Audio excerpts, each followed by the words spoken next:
spoken at the prestigious $1 Million Roundtable, London's Royal College of Surgeons, and the Mayo Clinic, to name a few. Humor is a big part of his presentations, for he believes when you're laughing, you're learning. You're in for a treat tonight. Please help me give a warm APC welcome for psychologist Bruce Christopher.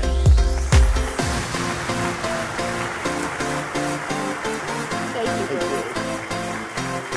Hello, APC. How are you? He's a highly sought-after speaker. He speaks over 150 times a year, and humor is a very important part of his talks. He believes when you're laughing, you're learning. Ladies and gentlemen, the psychologist and humorist is in. Please help me welcome Bruce Christopher. He believes when you are laughing, you are learning. Believe me, you are all in for a great treat. So please join me in welcoming Bruce Christopher. The psychologist is in. Thank you. Thank you. Hello, everybody.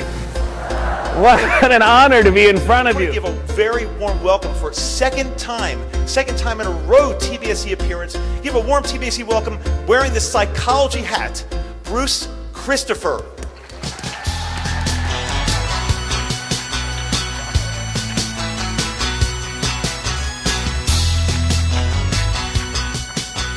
Hello, TBSE. I am now wearing the psychologist hat because I am a psychologist. I don't deal with this stuff here, I deal with this stuff here. Actually, I like to think of myself as an attitudologist. I am an attitudologist. Everyone in this room has an attitude. If you got an IQ, you've got an attitude. And your attitude can be pretty good or it can be pretty bad. And if your attitude is bad enough for a long period of time, you turn into what's called a difficult person. How many of you have ever met a difficult person in your life? How many of you are sitting next to them right now? Look at them.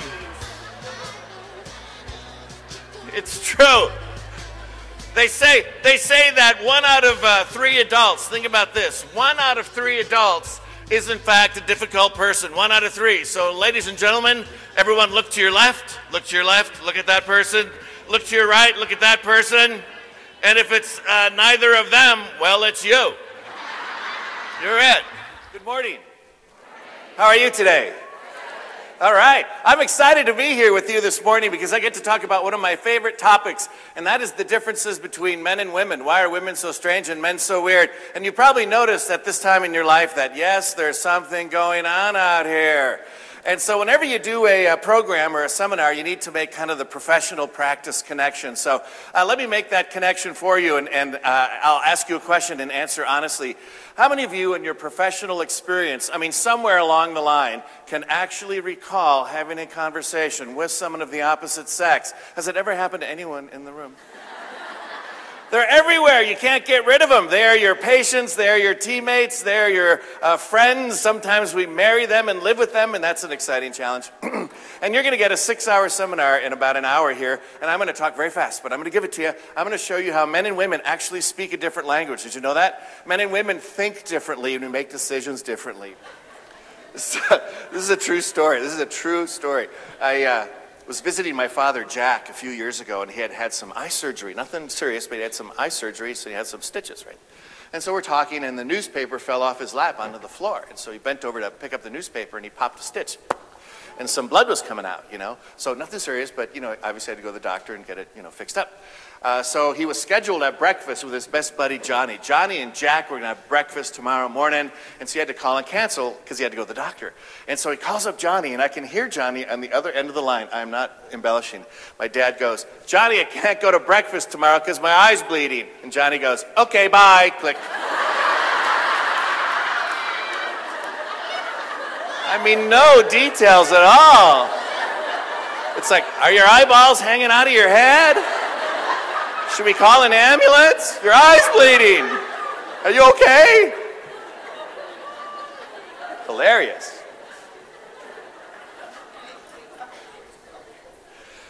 Husband and wife are in the counseling couch, and the wife says to me in front of the husband, she'll say, "You know what, Bruce? My husband never tells me anything. And then I ask him, ladies, fill in the blank. He says, well, honey, I tell you. Isn't that strange? What's going on? Well, we actually have a language difference here. He speaks in bottom line. She speaks in historical narrative detail. So at the end of the day, she'll ask him, she'll say, hi, honey, how was your day today? He answers bottom line, fine. This means nobody died and I still have a job. I mean, that's the bottom line. But when she asks the question, how was your day? She wants some detail. She wants some historical narrative. She wants to know, how was your day? How was 8 o'clock? How was 9? How was 10? Was 10 more like 8 or more like 9?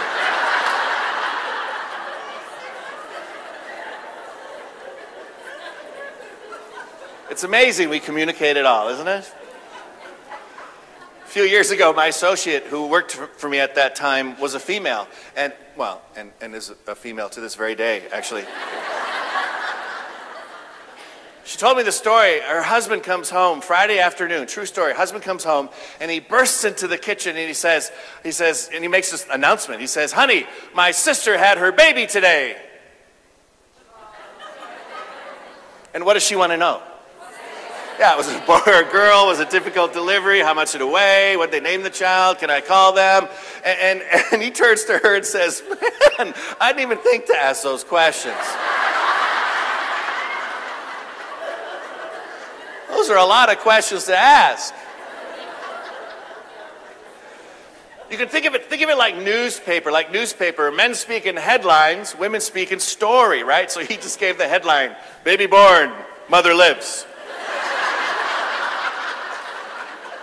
I hit the water, splash, and I come back up and I break the surface of the water. And what do you think my emotional response was when I broke the surface of the water? Yeah, man, that was great. Let's do it again. I mean, I'm telling you, I went from terror to thrillment. Is that a word? Thrillment? That's a good word. I went from terror to thrillment in a second. How can that be? It's because I have something. And you have it too. It's common in our humanity. And I'm going to draw a picture of it for you on the flip chart here, if the camera can come in close. I've got one, you've got one, and here it is. It's called a comfort, what? Zone. I've got a comfort zone, and you've got a comfort zone. And I am most comfortable when I am in the middle of my comfort zone.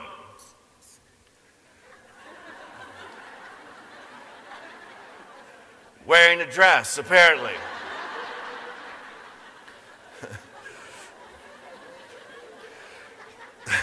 This is a Freudian slip. As you can see today, I am outside of my comfort zone.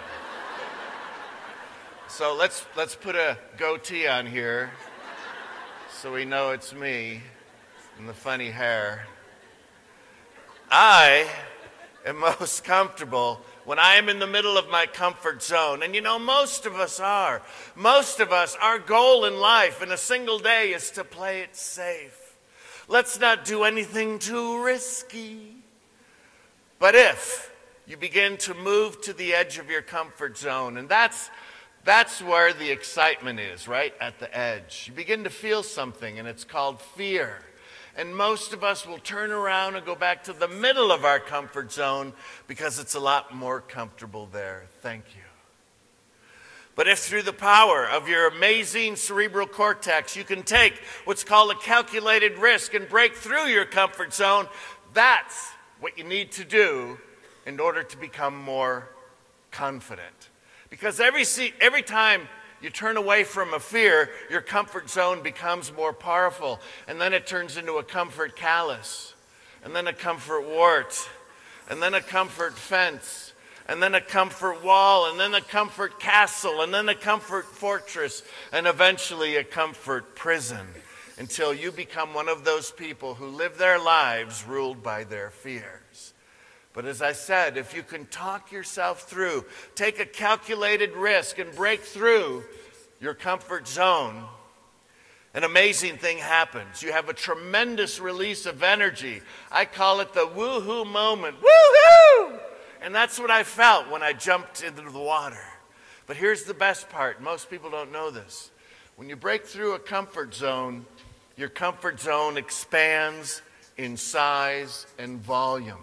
It becomes larger. And this is what we call confidence.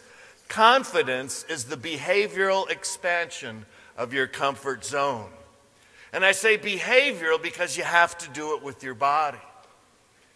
I mean, I could have read a book on how to jump off cliffs. That wouldn't have done it. I could have taken a motivational seminar, how to effectively jump off cliffs and not die. That wouldn't have done it. I had to do it with my body and do it personally, and I did. And I'm proud to tell you that jumping off that cliff on Lake Vermilion is within my new expanded comfort zone. Bungee jumping is not. Jumping out of an airplane with a parachute, no way in heck am I ready to do that.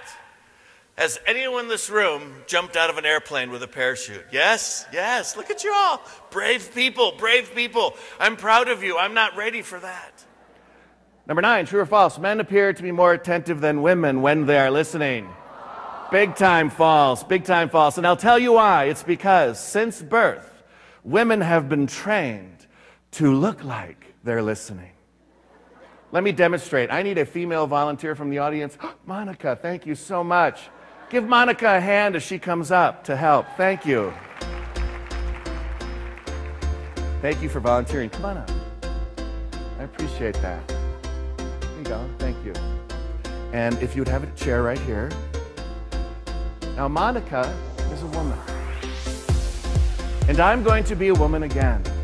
And we are 2 women, 2 best friends having lunch at our favorite restaurant. And you happen to be in the same establishment and you're noticing our body language. Audience, tell us, what do we look like as 2 women who really enjoy each other's company? What's our body language? Tell us.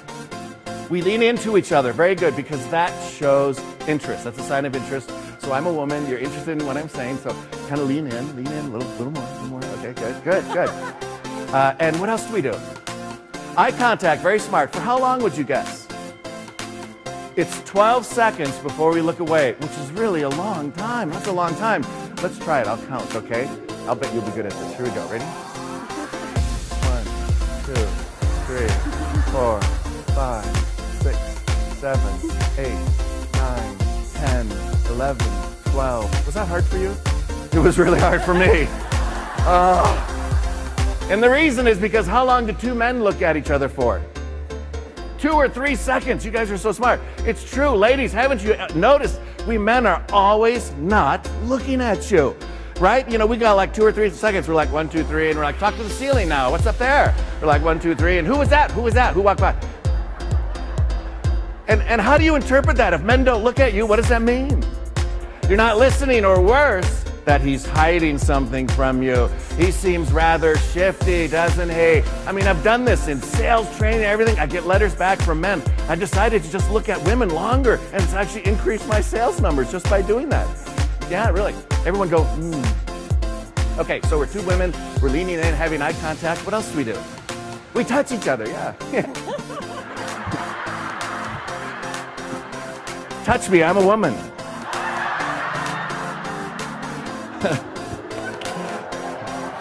That was kind of a pat, but it was good. And then we make what are called listening noises. What's a listening noise? You're kidding! No way! Touch me one more time. Okay, very good. Give her a hand. Awesome job. Thank you so much. Thank you so much. Be careful. All right, now we need a male volunteer. Drew, I think it's got to be you. Come on up here, Drew. Give Drew a hand. Yes. It's a long ways.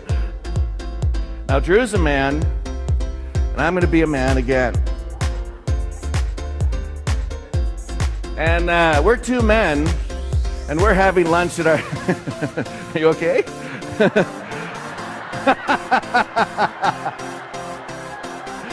Yeah.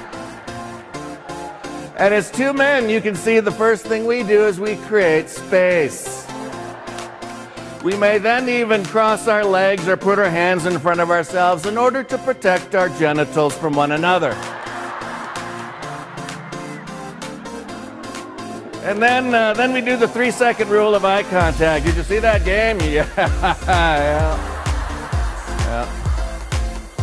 And then we just got to check in. Are you still there? Yes, you are. Give Drew a hand. Awesome. Very good. Thank you.